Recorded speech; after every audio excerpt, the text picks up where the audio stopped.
Orang munafik adalah orang yang berkata dan berbuat beda. Lalu dia juga suka mencari muka dan selalu sibuk menilai orang-orang yang ada di sekitar dia. Shalom, jumpa lagi dengan Indra. Bagaimana kabarnya? Semoga baik-baik saja ya. Dan saya doakan semoga kita semua diberi kesehatan dan berkat yang melimpah. Teman-teman yang terkasih, pernah nggak kita bergaul atau berkumpul dengan orang-orang yang munafik? Pasti pernah dong, bahkan mungkin saat ini sedang terjadi. Bagaimana kita menyikapinya ketika kita berhadapan dengan mereka? Nanti bisa ditulis di kolom komentar di bawah ya. Bagaimana cara kita menyikapi ketika kita berhadapan dengan orang munafik? Atau jangan-jangan kita sendiri yang munafik? Orang munafik adalah orang yang berkata dan berbuat beda. Lalu dia juga suka mencari muka dan selalu sibuk menilai orang-orang yang ada di sekitar dia, menilai tingkah laku orang-orang. Dan dia kadang-kadang lupa atas kualitas dirinya sendiri. Kita bisa loh jatuh ke dalam dosa kemunafikan apabila kita sering mengucapkan kata-kata yang menyakitkan orang, lalu hati kita penuh dengan dengki dan iri, dan pikiran kita selalu negatif. Orang kok begini ya, orang kok begitu ya. Hati-hati ya. Seperti dalam bacaan Injil Lukas 11 ayat 37 sampai 41. Yesus mencela orang-orang Farisi karena mereka hanya memikirkan hal-hal lahiriahnya saja.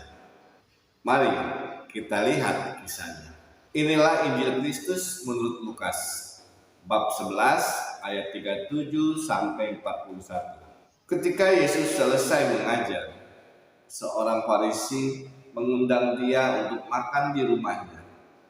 Maka masuklah ia ke rumah itu lalu duduk makan.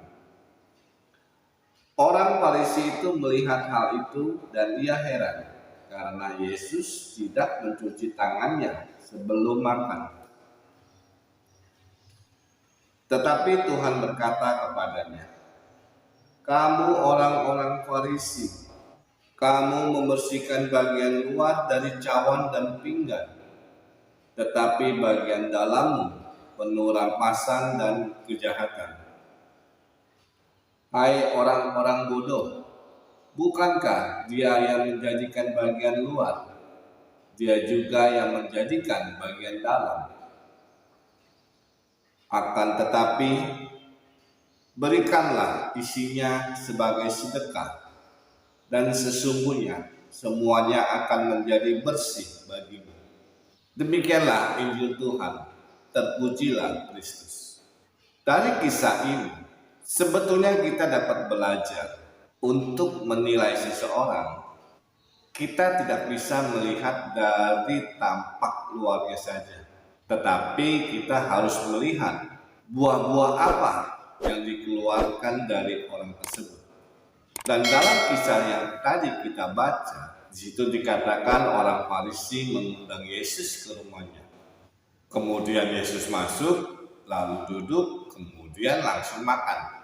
Di sini baru timbul persoalannya, karena orang Farisi itu heran melihat Yesus kok makan nggak mencuci tangan terlebih dahulu. Mungkin mereka kasak kusuk di belakang Yesus, atau mereka memandang Yesus dengan sinis, atau juga bisa berkata di dalam hati mereka, "Wah, Yesus melanggar tradisi nenek moyang." Kita tahu karena kita sejak kecil sudah diajarkan kalau kita mau makan pasti mencuci tangan dulu supaya bersih dan sehat. Tetapi pandangan atau pikiran orang Farisi saat itu bukan soal tentang kesehatan, tetapi melanggar ritual cuci tangan nenek moyang yang untuk melengkapi dan mematuhi hukum Taurat. Yesus tahu apa yang mereka pikirkan, dan Yesus tidak menentang atau mau menghapus tradisi cuci tangan tersebut.